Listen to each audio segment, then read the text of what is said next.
భారత star wicket keeper batsmen Ishan Kishan ఇప్పుడు తన నిర్ణయంపై యూటర్న్ తీసుకున్నాడు.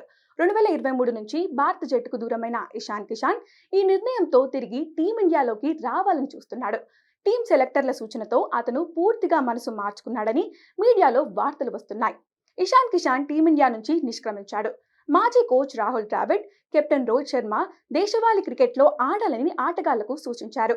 దేశవాళీలో రాణిస్తే జట్టులోకి తిరిగి రావడం సాధ్యమవుతుంది అని తెలిపారు.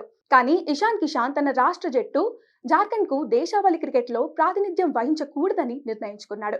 బదులుగా ఐపీఎల్ కోసం శిక్షణ ప్రారంభించాడు.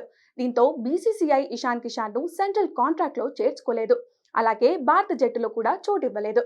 దేశవాళీ క్రికెట్ను పక్కన పెడితే ఐపీఎల్కు సిద్ధమైన ఇషాన్ కిషాన్కు ఐపీఎల్ సీజన్లో కూడా రాణించలేదు.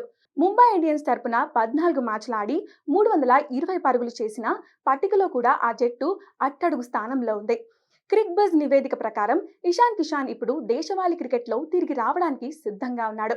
సెలెక్టర్ల నుంచి ఆదేశాలు అందడంతో ఇషాన్ కిషాన్ ఈ నిర్ణయం తీసుకున్నాడు. ఇషాన్ కిషాన్ తన లభ్యత గురించి జార్ఖండ్ స్టేట్ క్రికెట్ అసోసియేషన్ కు తెలియజేసినట్లు నివేదిక పేర్కొంది. ఈ సీజన్లో అతనికి జట్టు కమాండ్ కూడా ఇవ్వొచ్చని సమాచారం.